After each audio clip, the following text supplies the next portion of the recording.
Ce qu'on va vous raconter aujourd'hui sur Madridismo aujourd'hui va faire que mâchoire tombe par terre. 3 bombes. 3 nouvelles qui secouent monde du madridisme maintenant. Guerre pour Rodri Hernandez, erreur que Real Madrid n'aurait jamais dû commettre avec joueurs formés maison et sortis que beaucoup demandaient et qui maintenant semble plus réel que jamais avec chiffres qui peut changer futur du club pour bien. Donne like maintenant. Abonne-toi si tu ne l'as toujours pas fait et laisse commentaire parce qu'aujourd'hui il y a beaucoup d'en parler. Rodri Hernandez, nom qui est dans bouche de tous. Homme qui a levé Ballon d'Or en 2024 et qui maintenant est centre d'une des batailles de marché les plus intéressantes qu'on a vues dans dernières années. Et ici sur Madridismo aujourd'hui, on va vous donner notre opinion claire, directe et sans filtre, parce que pour ça on est là. Et notre opinion est celle-ci, Real Madrid ne devrait pas recruter Rodri. Oui, tu as bien lu. Et maintenant on t'explique pourquoi, bien qu'on sache qu'à plus d'un va asseoir comme coup. On comprend illusion. Vraiment oui. Rodri est joueur extraordinaire, milieu positionnel de ceux qui n'existent presque plus, type qui ordonne jeu avec calme étonnante, qui fait sembler facile ce qui ne l'est pas, qui a odorat tactique hors du commun. A Ballon d'Or chez lui, a gagné Euro, a gagné Ligue, a gagné titre avec Manchester City quand cette équipe était pratiquement inarrêtable. On enlève chapeau devant lui comme footballeur. Ça n'est pas en discussion. Problème n'est pas ce que Rodri a démontré. Problème est ce que Rodri ne peut plus garantir. Il faut parler de blessures. Il faut parler du temps qu'il porte sans fouler terrain de manière compétitive. Rodri a souffert grave blessure de genou qu'il a eu écarté pendant mois. Blessure qui chez footballeur qui dépasse vingtaine longue laisse trace parfois invisible qui ne se mesure pas toujours premier match de retour, mais consistance à long terme. Et Real Madrid, si quelque chose a besoin maintenant, est consistance. Ne peut pas parier dizaines de millions d'euros pour joueur dont tu ne sais pas avec certitude s'il va pouvoir tenir saison complète au niveau que lui-même exige et au niveau que club a besoin. Ça c'est risque énorme et Madrid a déjà suffisamment incertitude sur table pour ajouter une plus. En plus, il y a autre variable qu'on ne peut ignorer, âge. N'est pas que Rodri soit ancien loin de là, mais on parle de joueur qui va arriver au Bernabéu s'il arrive avec presque 30 ans dessus et avec blessures sérieuses dans historique récent. Feuille de route du club blanc a toujours été celle de combiner expérience avec jeunesse, celle de penser pas seulement au présent, mais au futur.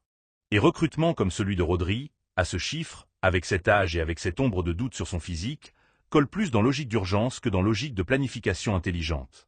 Et c'est ici qu'entre noms qu'on pense que Madrid devrait regarder avec beaucoup plus intérêt qu'apparemment lui prête. Vitinha, milieu portugais du Paris Saint-Germain.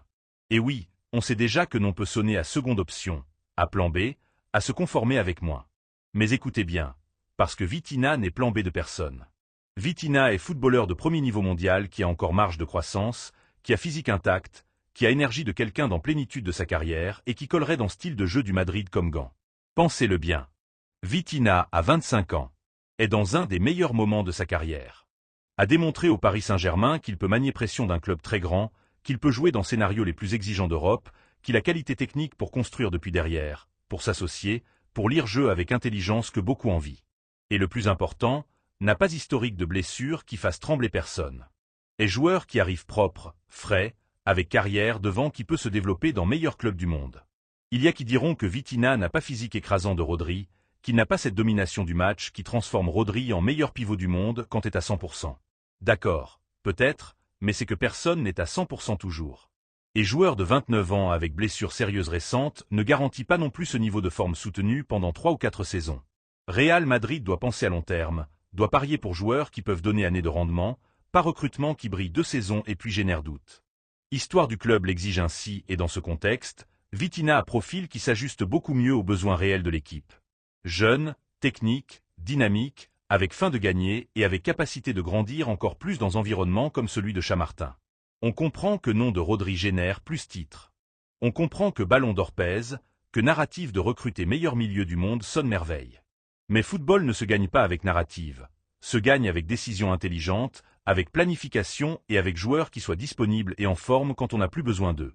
Et là aujourd'hui, Vitinha nous donne plus garantie que Rodri. En plus, prix importe. Si Madrid peut fermer opération de Rodri pour quelques 50 millions, comme pointent certains médias, ce chiffre pourrait être suffisant pour négocier de manière sérieuse avec Paris Saint-Germain pour Vitinha. Joueur qui ne va pas sortir non plus donné, mais dont acquisition n'entraîne pas mêmes interrogations physiques et d'âge. Est investissement plus solide, plus projeté vers futur, plus conforme avec philosophie qui a fait grand ce club pendant décennies. Et en plus il faut mettre facteur Barcelona dans équation. Parce que si Barça se lance pour Rodri et semble qu'il a intention de le faire, Prix va se disparaître. Et guerre d'enchères entre Madrid et Barça pour joueur qui a déjà presque 30 ans et genou récemment opéré, est exactement type de situation qu'il faut éviter que Barça reste avec Rodri s'il le veut tant.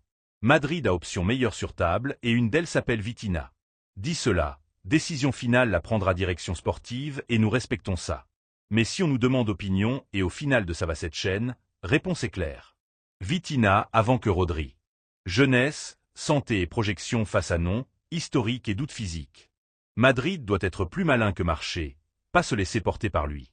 Il y a décisions qui ne font pas mal dans moment. Font mal après, quand on te donne raison que personne n'a voulu écouter. Et c'est une de ces histoires que madridisme aurait dû éviter et que maintenant, voyant ce qui arrive dans Ligue, produit mélange d'orgueil pour joueurs et de frustration énorme pour gestion qu'on a faite avec lui. Antonio Blanco a 25 ans, est à Alavés et est une des révélations les plus silencieuses, mais plus solides de toute saison dans Ligue. Milieu formé à Valdebeba, élevé avec valeur du club, éduqué tactiquement dans une des meilleures académies du monde, qui aujourd'hui est gouvernail d'une équipe qui sans lui serait ensemble beaucoup plus vulnérable. Et Real Madrid l'a laissé partir de forme définitive, sans clause de rachat qui vaille, sans option de retour, sans aucun mécanisme qui permettait au club blanc récupérer joueurs qu'eux-mêmes ont formés pendant années. Ça, messieurs, est erreur. Erreur qu'on ne peut dissimuler avec mots jolis, ni avec arguments de gestion d'effectifs. Erreur qui aujourd'hui reste exposée chaque fois qu'Antonio Blanco apparaît dans statistiques, chaque fois qu'il dirige jeu d'Alavés avec cette solvabilité qui ne s'improvise pas, chaque fois qu'il confirme que son niveau n'est pas celui d'un joueur de seconde ou troisième ligne, mais celui d'un footballeur qui mérite être dans meilleur scénario possible. Parlons de qui est ce garçon, parce que je pense que beaucoup supporters du Madrid ne lui ont pas prêté attention qu'il mérite. Antonio Blanco est de Cordoue, est arrivé à Contrablanche étant pratiquement gamin et depuis premier moment a montré conditions qui faisaient penser que tôt ou tard allait avoir sa place dans football de haut niveau. N'est pas type de joueur qui te laisse avec bouche ouverte au premier regard. N'est pas spectaculaire. Ne fait pas dribbles impossibles ni à physique qui intimide. Le sien est autre chose. Le sien est intelligence, capacité de lire match avant qu'il arrive, précision d'en passe, calme sous pression. Et ça dans football moderne vaut or.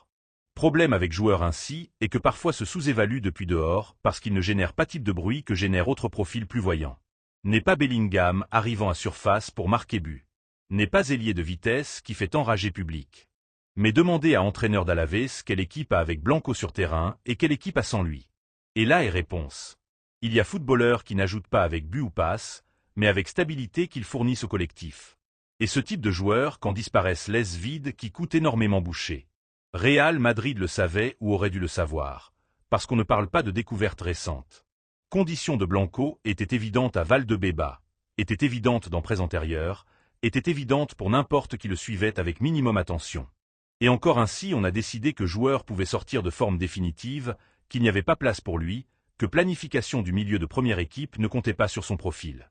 Nous semble erreur de calcul importante et ne le disons pas avec intention attaquer personne ni signaler direction sportive comme si tout ce qu'ils font était mal, parce qu'historique récent du club en matière de recrutement et gestion de contrats a beaucoup succès, mais a aussi erreur. Et celle-ci est une des plus claires. Combien vaut maintenant Antonio Blanco dans marché? Eh bien regarde, il y a équipes comme Bayer Leverkusen qui le suivent. Villarreal est aussi attentif et pour comble. Projet qui plus sérieux se profile pour se faire avec ses services, c'est celui de Côme de Cesque Fabregas, qu'il a demandé expressément parce qu'il comprend parfaitement type de milieu dont il a besoin pour construire jeu qu'il veut développer. On parle de quelques 15 millions d'euros comme chiffre de transfert. 15 millions. Pour joueur que Madrid a formé pendant années et qui maintenant va enrichir projet d'un autre club. Qu'il reste clair que ce n'est pas reproche à Blanco. Tout contraire. On se réjouit énormément qu'il aille bien, qu'il ait trouvé sa place, qu'il démontre qu'il avait raison de croire en lui-même quand d'autres n'ont pas parié pour lui avec même conviction. Et mec qui a travaillé, qui a été patient, qui a grandi sans faire bruit et qui aujourd'hui récolte fruit de ce travail. Rien plus que respect et admiration pour lui. Reproche est au processus de décision qui a porté à ce que ce joueur sorte de Valdebeba sans voie de retour. Dans club comme Real Madrid, avec histoire qu'Acantra, avec valeur qui supposément guide gestion des jeunes talents formés maison, laisser partir joueur ainsi de forme définitive sans aucun mécanisme de contrôle postérieur et décision qui ne colle pas avec cette philosophie étant la démontrée. Pourvu ce qu'à serve de leçon.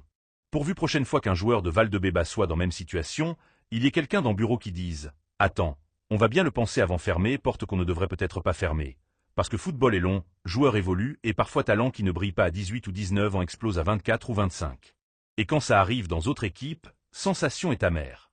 Antonio Blanco est orgueil du football espagnol et aurait pu être orgueil du Real Madrid pendant beaucoup d'années. C'est réalité et il faut l'avoir présente. Si ça t'a donné pensée, si tu penses comme nous que Madrid commet trop erreur laissant échapper joueurs de maison sans se protéger minimalement, laisse-le dans commentaire.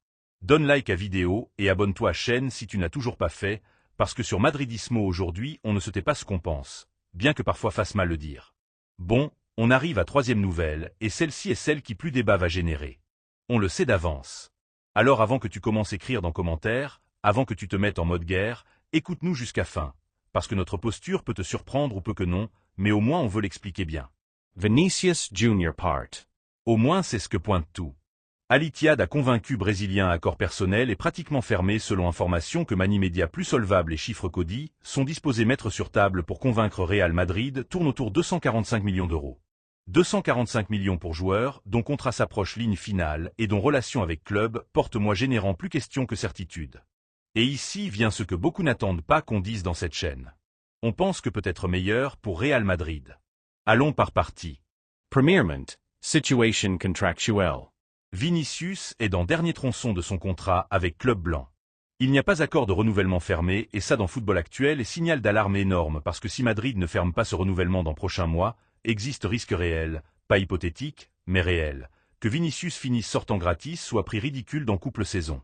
Et ça serait désastre économique de proportions difficiles à assimiler. Joueur de cette valeur, de cette projection, de cet impact dans marché international, sortant à coût zéro parce que personne dans bureau a été capable de fermer renouvellement à temps. Ne peut pas arriver ça. Ne peut se le permettre club. Deuxièmement, et ça c'est également important, incertitude que génère situation actuelle à coût pas seulement économique, aussi sportif et de vestiaire. Quand il y a rumeur continue sur marche d'un joueur aussi important, quand pendant mois spécule sans que rien se résolve, ça génère bruit qui n'aide personne. N'aide pas joueur qui ne peut pas non plus être à l'aise dans cette situation d'indéfinition. N'aide pas équipe, qui cohabite avec ombre d'une possible marche qui ne finit pas se concrétiser ni se rejeter et n'aide pas club, qui doit gérer cette incertitude pendant qu'il tente planifier futur. Si direction du Real Madrid est arrivée à conclusion que 245 millions qu'offre Al Ittihad sont suffisants pour vendre, est parce qu'on fait calcul. Et ces calculs incluent valeur actuelle du joueur, risque d'une possible sortie future sans revenus et capacité qu'aurait club pour réinvestir cet argent dans marché. Et cet réinvestissement est exactement point le plus intéressant de toute cette histoire. 245 millions d'euros. Tu sais ce que peut faire Madrid avec 245 millions d'euros dans marché actuel? Amener 2 ou 3 joueurs de très haut niveau. Pas un, pas recrutement spectaculaire et puis se conformer. Non, 2 ou 3 opérations de première ligne qui renforcent position dont équipe a besoin, qui apportent pas seulement qualité individuelle, mais aussi engagement réel avec projet, illusion pour défendre ce maillot, fin de gagner, parce que c'est autre nuance qu'on ne peut ignorer. Question qui porte rodant par tête de beaucoup madridistes depuis tant. Vinicius est engagé avec ce projet vraiment. Sans Madrid comme sa maison, comme endroit où veut être, où veut laisser son héritage. Ou au contraire, il y a partie de lui qui a déjà tête mise dans autre endroit, dans argent que lui offre Arabie, dans vie différente de celle qu'offre Madrid. On ne le savons pas avec certitude. Personne ne peut se mettre dans tête d'un footballeur. Mais fait parle et mois de doute, rumeurs qui ne finissent pas se démentir avec catégorie, manque de renouvellement, sont faits que madridisme a droit valorisé. Club comme Madrid a besoin joueurs qui veulent être ici au-dessus de tout. Pas seulement joueurs avec talent, que ça il y en a en abondance dans football mondial. A besoin joueurs qui quand entrent dans vestiaire du Bernabéu sentent qu'ils sont dans meilleur endroit de planète et qu'ils ne le changeraient pour rien. Ça a valeur énorme qui n'apparaît dans aucune statistique, mais qui se note sur terrain quand choses se compliquent. Et si Vinicius n'a pas cette conviction, s'il y a partie de lui qui regarde vers Arabie avec yeux pleins de signes d'euros, alors est mieux pour tous que situation se résolve maintenant avec club encaissant quantité historique qui lui permettent construire futur avec base économique extraordinaire. Maintenant bien, on serait malhonnête si on ne reconnaissait pas ce que club perd.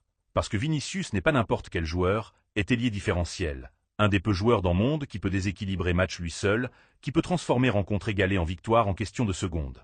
Sa vitesse, sa capacité de débordement, son arrivée à surface, son instinct buteur dans nuit grande de champion. Tout ça a prix qui va au-delà des euros, et ça il faut le reconnaître bien que décision finale soit le vendre. Aussi il faut mentionner ce qui arrive au Brésil parce que répercussion dans pays sud-américains est très négative. Commentateurs et journalistes brésiliens sont très critiques avec décision et avec raison depuis certains points de vue. Vinicius est dans âge clé de sa carrière, âge ou niveau de compétitivité du jour à jour modèle footballeur et détermine s'il peut continuer grandissant ou s'il stagne. Ligue saoudienne, avec tout argent qu'elle a investi dans Étoiles, n'offre pas niveau d'exigence qu'offre Ligue, ni beaucoup moins champion, et ça peut passer facture dans son rendement avec sélection brésilienne, qui est un des grands rêves de Vinicius et de tout Brésil. Et Ballon d'Or, il faut le mentionner parce que Vinicius porte année étant un des favoris pour gagner ce trophée, bien qu'il ne l'ait toujours pas réussi. Serait pas en arrière énorme dans cette carrière individuelle que lui-même a reconnu que lui importe. De toute forme, et revenant à perspective madridiste, si Vente se confirme avec ses chiffres, travail de direction sportive dans marché d'été va être déterminant, parce que 245 millions sont leviers énormes, mais seulement si se utilisent bien. Si ces millions s'investissent de forme intelligente, avec tête froide et vue mise dans projet à long terme, Madrid peut sortir de cette opération plus fort que ce qu'il est entré.